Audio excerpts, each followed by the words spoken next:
Hey everyone, welcome to Tales from the Pros, and this is Michael Giorgio, your host and co-founder of Imaginovation.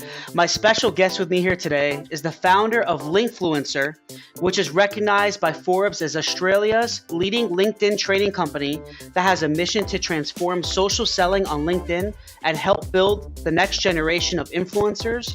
He now focuses on the strategic direction of the business, which is a little over 5 years, has educated over 20,000 businesses in 35 countries and 60 industries.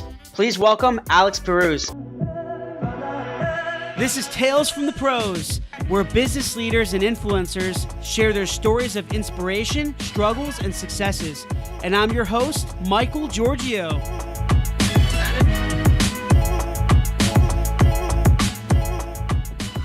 Alex, thanks for being with me here today, man. I really appreciate it. Appreciate the invite. Looking forward to it. Absolutely.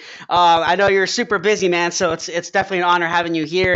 We'll kind of get to it here. So, Alex, I love how authentic and direct your video and messages are on LinkedIn. I see them everywhere. I'm sure everybody just sees you all over the place, and just the messages are so real and so honest and direct. And it seems like you're receiving an overwhelming amount of engagement as well from people around the world. So I know that level of experience didn't come straight away. So can you give us a little background on your entrepreneurial journey? Yeah, so entrepreneurial journey started at age of 13. I really wanted an Atari console. How old are you now, Michael? I'm 31. 31. Do you remember the Ataris? Yeah, I do. Okay, cool. So I really wanted one.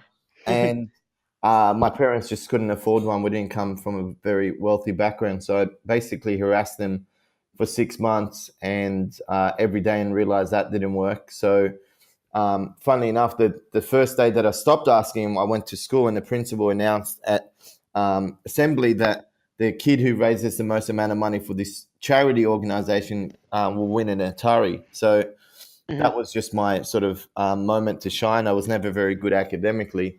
And long story short, I went to all the local supermarkets and convinced the managers to give me chocolate that was going out of date within, the next couple of weeks. Got about $1,600 worth, sold that door to door and at school. And long and behold, won the actual Atari. And I think that's where sort of my entrepreneurial spirit was born. And then age 22, I started my first real business. And for the next 4 years across 4 different industries, I failed in my first 4 businesses and collectively lost close to $1 million before I realized I was missing a few skill sets. Oh, wow. Yeah, really good salesman, but just wasn't well-rounded entrepreneur. So got a mentor on board and spent about 3 months with him. And then after that, we both felt like I was ready to start the 5th business. Did extremely well in that. We went from me and a co-founder to 45 staff within about 14 months. Just really did well with that. Sold that off, started another business, exited that successfully. And then I started an advisory firm because I love people and I love business. So given I had failed in 4 businesses, sold 2 successfully, I thought that's a pretty good platform to be able to share my message with other people. And the advisory firm turned into Linkfluencer because the more and more I started using LinkedIn to grow the advisory firm, the more people started asking me about LinkedIn and how I was leveraging it rather than the actual advisory stuff. So 5 years on, here we are today. Wow, it's pretty amazing. You have a lot of extensive experience, man. Just kind of going through those struggles like you told me about with those. Was it the first 4 businesses? First 4, yeah. University. First 4, wow. But you see, that's the thing. This is what I love, Alex, is that, for you, you're a true entrepreneur because you never gave up. You use that experience that you had, and everyone identifies or defines failure as something different, right? It's very subjective. Failure and success, which we'll talk about a little bit later, and even entrepreneurship. But essentially, you use that experience for for a positive. You turn it into a positive and turn it into good, and you execute it into this amazing company you have now, Linkfluencer, and you're helping people and businesses around the world, which is amazing. And LinkedIn is not a easy platform to crack, or at least not for a lot of us. Probably for you it is, but a lot of people find it difficult, probably because the way they're not, the way they're providing their messages, or the way they're growing their network, or who they're targeting, or where they're targeting. So we'll definitely get into that. But with that being said, what are your thoughts on kind of just the intent behind LinkedIn content in regards to having a motive to generate leads and sales, or ultimately just provide content to inspire and help others? So what I mean by that, Alex, is people sometimes, how they're pouring out all this content, right? But some of them have this intent to just sell, sell, sell, Yes. sell, Yeah. but they're not really providing authentic, good content. So what's your take on that? What are your thoughts on that? Well, a couple of things. One, most people have a network of people who either they don't know, or people who are not in their target market. So, I would be foolish to say just share content for the sake of it and to inspire people, which is good.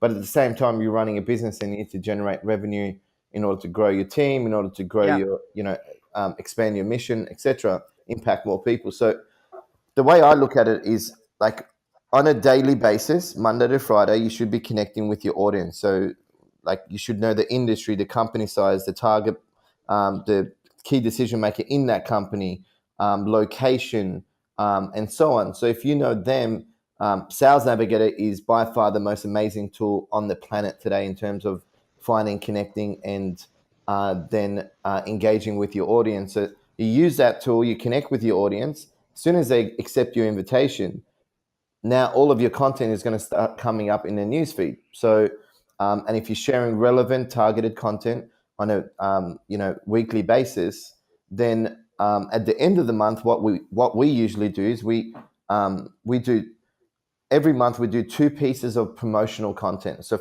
for the whole month, we do educational and personal content that's really good value.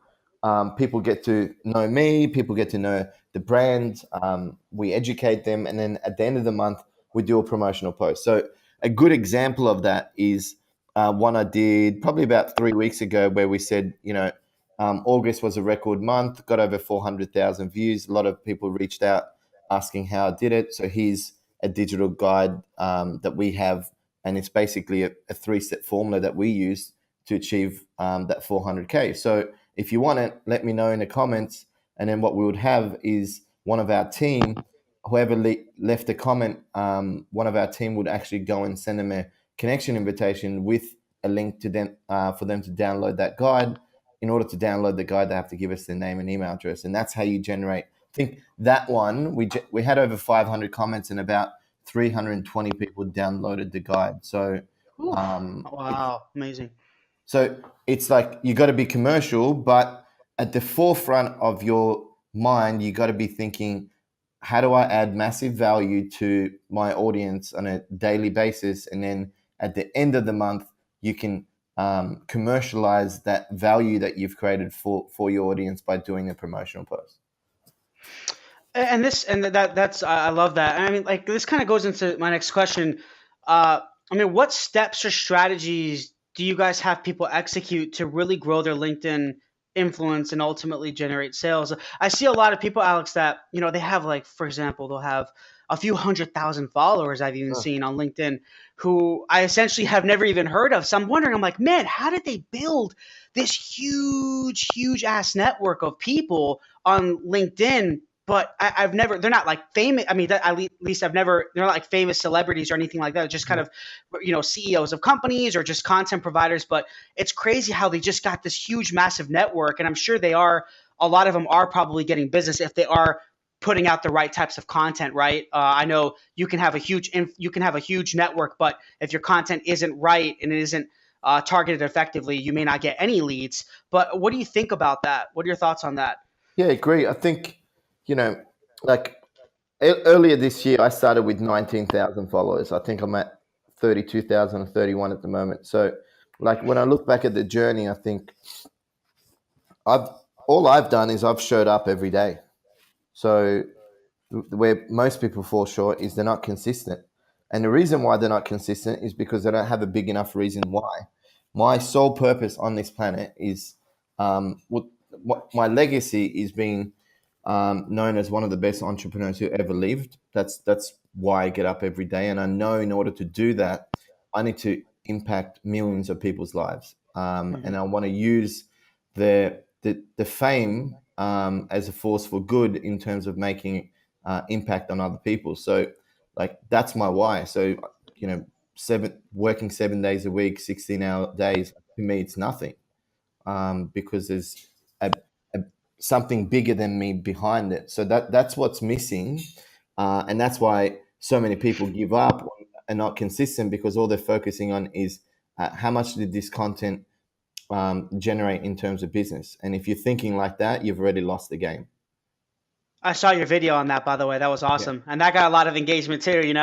Yeah, and that's what it goes back to the authenticity and you kind of even. I know you answered the previous question on the intent behind content, but I think I mean I really love this answer is that your your why is very powerful, Alex. You want to provide a lot of value and inspire, but at the same time, you got to put food on the table. You know that you have a That's it. company to run. You got employees to pay. You know what I mean? There's a lot of these things behind it, but you're ultimately trying to help a lot of people with your company. And you're providing these strategies, these effective and efficient strategies to help people generate business on LinkedIn and ultimately inspire and help as much as possible, which I think is amazing.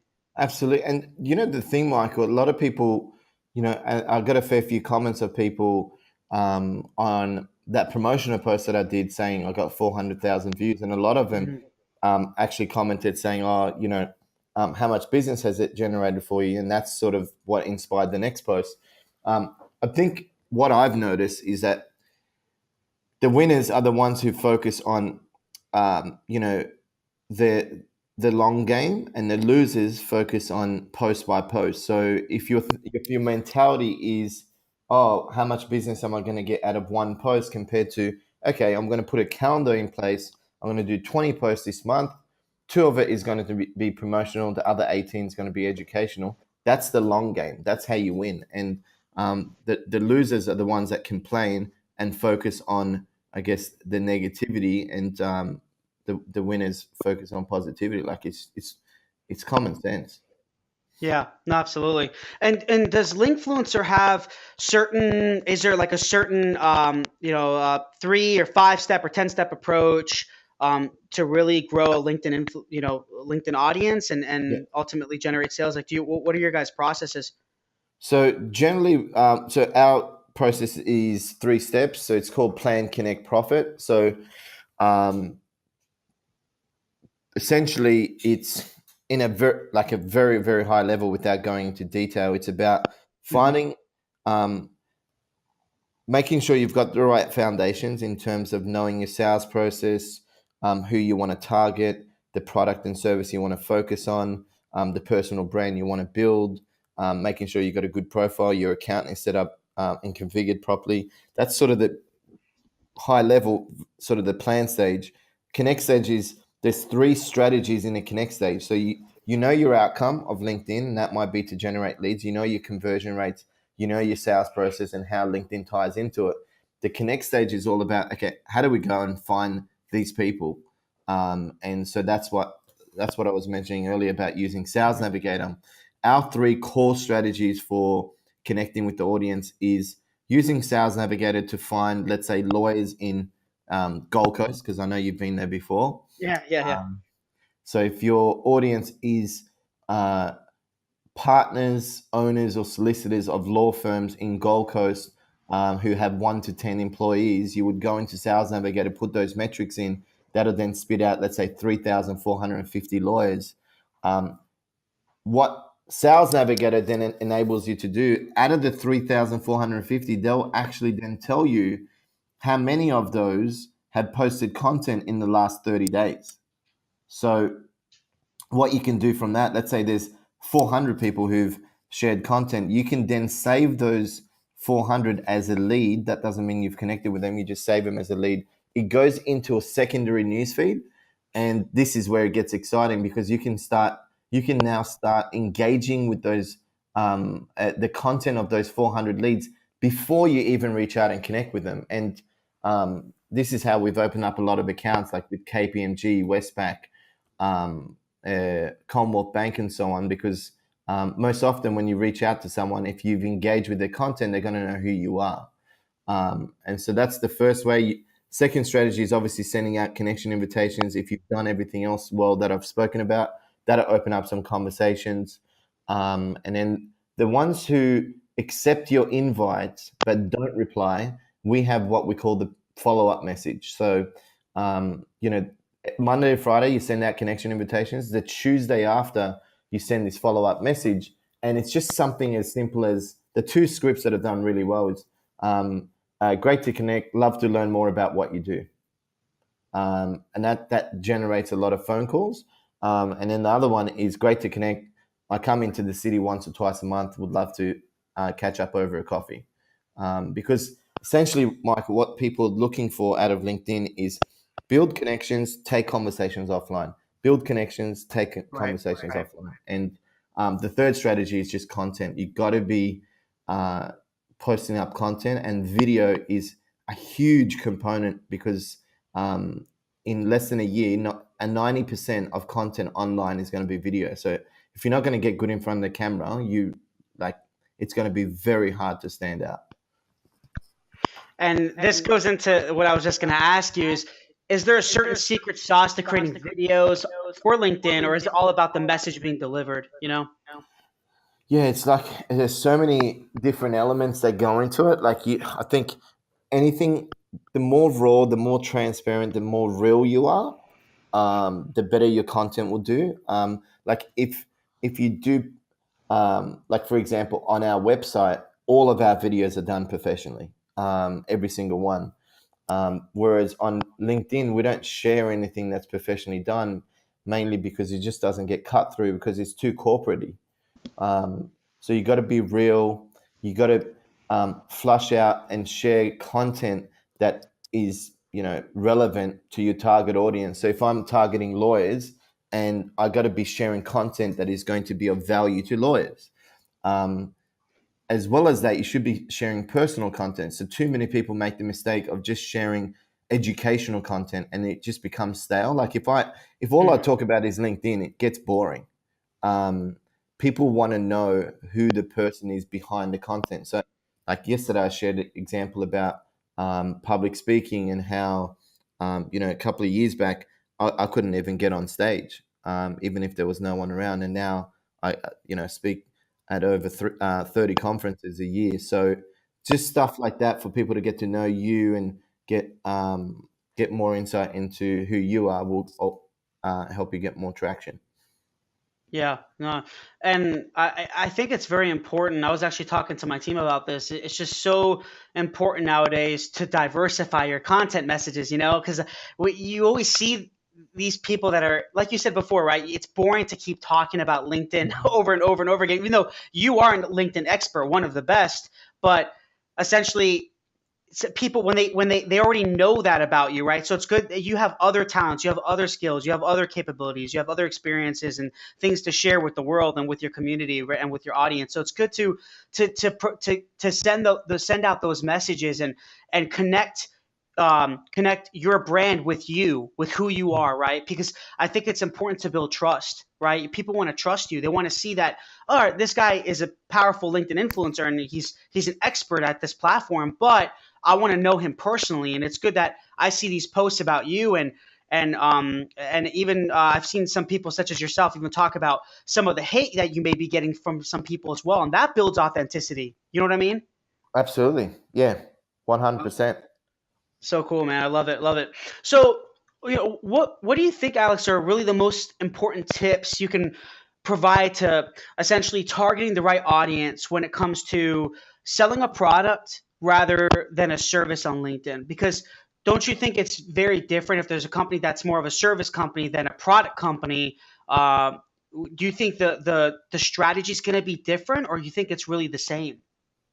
Well, yeah, it's interesting, because I think what it all comes down to is your sales process. So, because what most people think is they think LinkedIn is a gateway to, like, it's not a sales platform, it's a connection platform. And so the key is to know your sales process. For example, we, if I'm selling, let's say, a coaching program, and the coaching program is $10,000, and my sales process is, lead comes through, someone from our team has a 15-minute conversation with them to view their application, that then goes into like a 30-minute strategy session, that then goes into like a face-to-face, and then they sign up from there.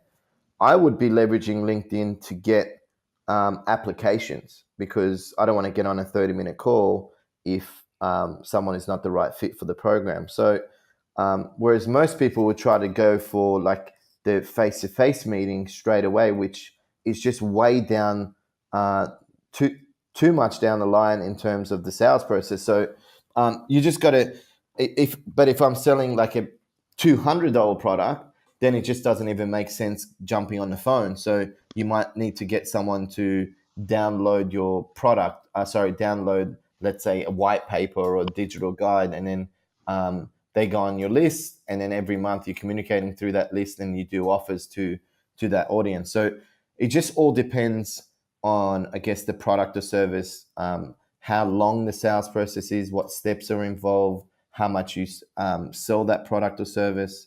But generally speaking, service-based businesses do better, especially if your deal value is high, mainly because people just want to jump on the phone or have face-to-face meetings as a result of leveraging LinkedIn. So those type of businesses usually do better. Mm-hmm. And is it? I mean, do you think it's important for both service company and a product company that's selling products?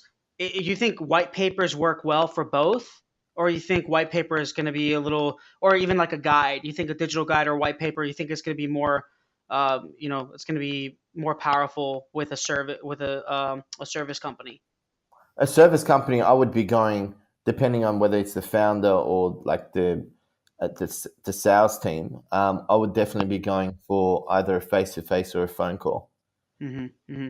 Yeah, Um, I guess I see what you're saying, because if for example, you're selling a service that costs $100,000, that's going to be probably a larger sales. It's going to be a larger sales cycle, right? It's not going to be easy to just close somebody straight away, right? So you gotta make sure that in your sales process that you're leveraging LinkedIn in the right, it's like in the right step within that process, which could be correct. first connect with them, right? Build these connections, these relationships, and then you can use those connections and relationships to have a coffee, instead of just saying, "Hey, download my white paper, and then I want you to buy $100,000, Yeah. service." It's a pretty big jump. It's like going up to, as charismatic as I think I am, it's like going up to a girl at a bar and asking her to marry you if she's never seen you. Like, I think most often I'd say it's fair to say that 100 out of 100 times the guy would be getting slapped, or be getting thrown out by the security guard. So, um, yeah, it's, you can't be pitching on the first date, and that's a mistake a lot of people make. And most people don't even know the sales process or the conversion. So and that's why I was mentioning in the plan stage. That's what the foundations are all about. So you go into the connect stage with a lot of clarity around who you need to connect with, why you need to connect with them, where does it fit into the overall sales process, and so on. And you do that well, it's not hard to open up conversations on LinkedIn if you do it the right way. It's all about your approach, because the worst thing is I was actually gonna put a post about this, and if you don't mind, I probably will tag you because I know you might reply to this.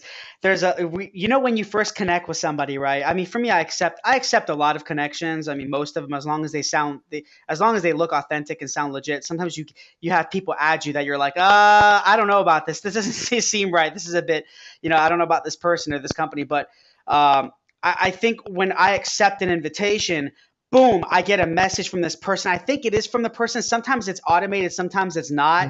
but it's the non-automated ones, Alex, that scare me because they send me, for me, I told you we own a software app development company called Imaginovation. So they'll send us a message, send me a direct message, and it's a competitor of mine Oh, yeah, it's a competitor of mine asking, oh, hey, can we can you use our developers to create an app? And I'm like, buddy, you know that we develop apps. Like, we're one of the leaders in our state in app development. Did you do research before messaging me? And one time, and I never give, I usually just ignore them, to be honest, man. But sometimes it bugs me, and I'm just like, and I message back. I'm like, and I do it I do it with a lot of kindness, and I'm professional. I'm never rude, but I'll just be like, diplomatic. yeah, I'm never going to be traumatic because I don't want to, you know what I mean? I know they're doing their job and whatever, but I'll send them a message, I'll be like, Frank, what I would do is do research before sending messages to your Check out my competitors. profile. Check out my profile. You know what I mean? Or just say, oh, hey, can we have a coffee? But they don't really introduce themselves. They don't. You know what I mean? It's just, I think the approach that people have, it goes back to, like you said before, it's just about money, money, money, money, money. They don't do any research. There's no planning. There's no strategy. It's just a message being sent out. There's no thought behind it at all. At all. And look, that one of the main reasons, it's probably in the top three. One of the main reasons why I failed in those first four businesses because just had a sole focus on making money, and that's one of the biggest lessons I learned. And my mentor told me at the time. He said, if you're looking to make money, if your sole purpose in life is to make money, you should actually go into the corporate world because you'll be a lot more happier. But if you want to make impact, and as a result of making impact, you want to become wealthy, then you should be in business. And that, at the time sort of didn't make sense to me. But now when I look back at it, I think, yeah, that makes a whole lot of sense because if your sole purpose is to generate revenue, if you see people as a part of your process to becoming wealthy, and that's all you're leveraging them for, you shouldn't even be in business. Yeah, and that's the thing. People think that their net worth is based on, how much money they're making and their company's making. Mhm. I don't agree with that.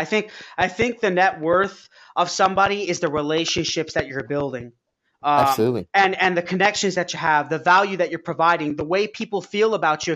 If they say to me, "Oh, Michael Giorgio, I know this guy and he has really authentic content," or Alex Pirouz, he has very authentic content. It's very real. He's doing some big things in his industry, and you know what? And it doesn't even matter if it's 50 people. It doesn't have to be 50,000 people or a million people. Even if it's 100 people that feel that way about you, and that's who you've targeted, and they feel that you've made an impact in their lives, then you really are an influencer. You've made an impact. You've provided value. Absolutely. You've done good to these people, and that is really your net worth. You know what I mean? Because when you die, you're not taking all this stuff with you. It's just money. Exactly. You know? 100% agree. Yeah. So, Alex, with you being expert in not in business and LinkedIn and social selling, what are really your thoughts on the amount of LinkedIn content that really should be posted daily or weekly, and like the best times to post, and the types of messages to post? And question is just so people, just giving a little bit of a strategy to people that are really just trying to find their way in LinkedIn, because sometimes it's hard joining these platforms. You don't really know what to do because there's a billion articles out there, and you don't know Mm. what to believe. So it's always good to get it from someone like you. Yeah, sure. Yeah, there's so many different variables for content to be successful on the platform, but I guess some of the main ones is one, like the biggest tip is just consistency. But like nothing beats that. So the way to get consistent is structure. And if you don't have structure, you're going to be all over the place. Two, you're not going to be posting Mhm. regularly, and therefore um, people don't become familiar with you and look forward to your content because it's just sporadic. So the way to get structure is to sit down and go to a place that resonates with you. For some people, that's a church. Other people, it's a park. Me, it's an office. Some people need to go into the mountains and be by themselves, wherever that place is for you. Sit down and ask yourself, what's the category you want to be known for? Like, for example, right now, for me, it's entrepreneurship and LinkedIn. And then I ask myself, for LinkedIn, that category, what are 4 areas that we want to start distributing content around? Okay, so that's media, lead generation, partnerships, and building influence. Then I sit down and think, okay, now I've got the 4 categories, I've got the main topic. I'm going to flush out 6 months worth of content. Now, if you're posting twice a week, 6 months is about 48 ideas. Now, 48 ideas are not hard to drum up in you like half a day max. You'll be able to come up with 48 ideas. So all of a sudden now you've got 6 months worth of content. Once you finish that half day strategy, what you want to do is you want to then take put like a calendar invite for yourself every Tuesday to sit down, look at those 2 ideas, and write a post. Now, obviously, do a video because that'll get more traction. Yeah. So you record the videos, you give that to your assistant, or if you don't have an assistant, you do it yourself for now. You write the content for the videos, you record them, send it to your assistant, and get them to schedule it in. You give them access to your LinkedIn account. You say, okay, on Tuesday at 10:30, I want you to send this out, and then on Thursday at 2 p.m., here's the copy, here's the video. They upload it, and then the last piece of this is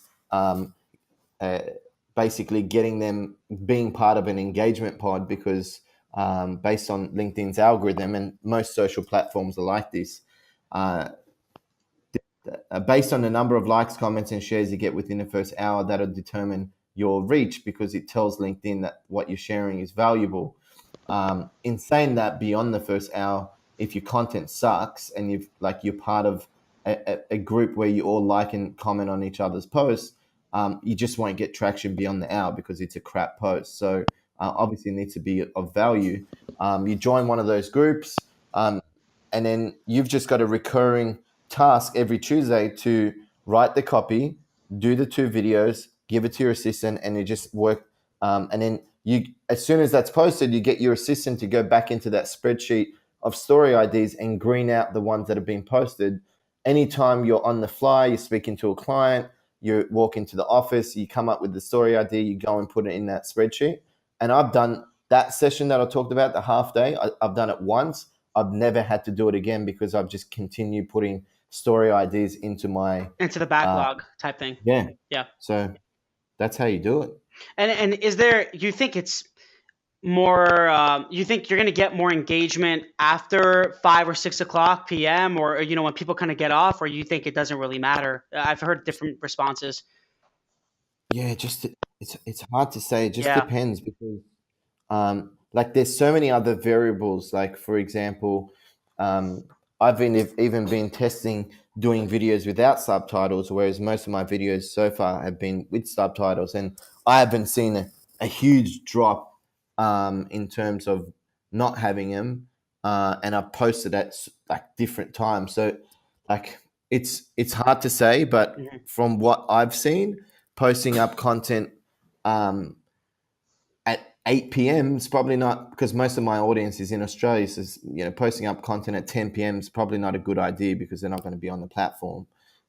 So I guess you got to know where your audience is from and then cater to that, and then just test different times, and you might start to see a bit of a trend in terms of I guess the best times and days to just post. Yeah, I think it's very important to look at your analytics and see how your audience is engaging. First, find out who you're targeting, and then once you're posting and delivering these messages, go back and analyze, and then you kind of just adapt accordingly. Yeah, exactly.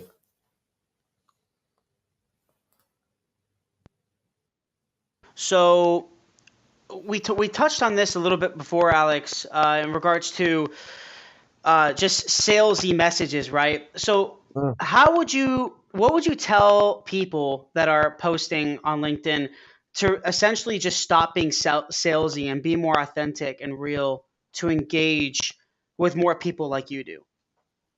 Well, yeah, it's pretty simple. You look at the results, and I can guarantee you, people who are putting up salesy stuff, you just look at their posts, are getting 0 likes and comments. If anything, it's probably the mum and dad liking it.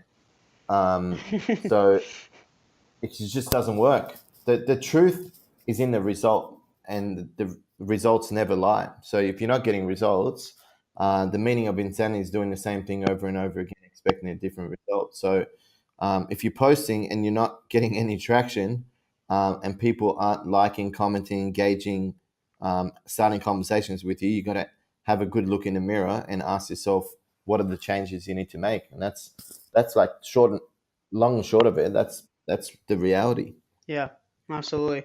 I think it's very well said. So, Alex, I always ask these last three questions. I call it the Sure. three hows. So, how do you define failure? How do you define entrepreneurship? And how do you define success? I define failure as feedback. I think it's just part of. I've, after those first four, biggest lesson I learned around failure is just it's actually part of the process.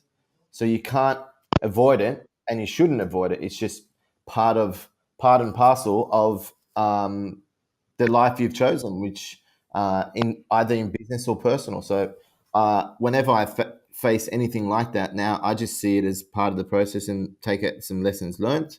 Entrepreneurship to me is someone who starts, grows, and exits a business, and with the view to, and everyone's version is different, but for me, it has to be a business that is impacting and making a positive impact on people, and that's my outcome. And what was the third one? And success.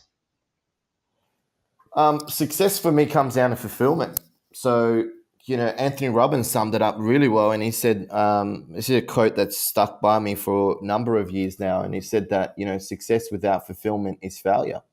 And that's the ultimate failure, in my opinion, because I know quite a few people who are very successful, but, you can tell that they're hurting and they're not happy. And so I always put happiness first. And if I get into a business and that isn't adding to my fulfillment or happiness, then I just don't do it because it's not worth it. I go home, within 5 minutes of laying in bed, I'm asleep because I'm fulfilled. I don't have any regrets, anything like that. So I just see success to me is about being happy, and everyone's got a different formula. So someone could work 9 to 5, be extremely happy with that. Whereas another person, that would be like hell to them. So you got to identify what makes you happy, whether that's being in business for yourself, the corporate world, and understand that everyone's got a different sort of trigger for it, and that's how I would define it, really. Awesome, man. Yeah, thank you very much for sharing that. And it kind of goes back to I know you, I'm sure you know Gary Vaynerchuk, right? Yeah. He always talks about, not everyone's going to be an entrepreneur, and that's okay. And not everyone's meant to be an entrepreneur or be, or own a company or what have you. But if you're complaining about your 9 to 5 job, then Mm. fix it. Change your life. Why are you complaining about something that you're doing if you're not happy with it? You know what I mean? Yeah. So I always love him when he talks about that. But Alex, thank you so much. I really, really appreciate your time again. And where can everyone find you? Tell website, social media handles. Yeah. Well, my personal website just went up, so Okay. people can go to alexpirouz.com, or connect with me on LinkedIn. I'm not on any other social platforms as of yet, but yeah, LinkedIn's the best place to go. And love to know, if you're connecting with me, I'd love to know what you got out of the interview. So, Perfect. And you have and Linkfluencer also has a site too, right? oh yeah, sorry. Yeah. So it's linkfluencer.com. So linkfluencer.com. Perfect. Awesome. Well, Alex, I really appreciate you being part of this podcast and sharing your story with us. I'm very thankful. And yeah, we'll stay connected, man. Thanks again for everything. So, again, everyone, thank you for listening. And this is your host, Michael Giorgio on Tales from the Pros. And until next time. Please subscribe to our YouTube page and also follow our social media. There are links somewhere around here. But we really appreciate it, guys. Thanks for all the support. And I'm going to be giving you awesome content continuously. And we look forward to seeing you soon.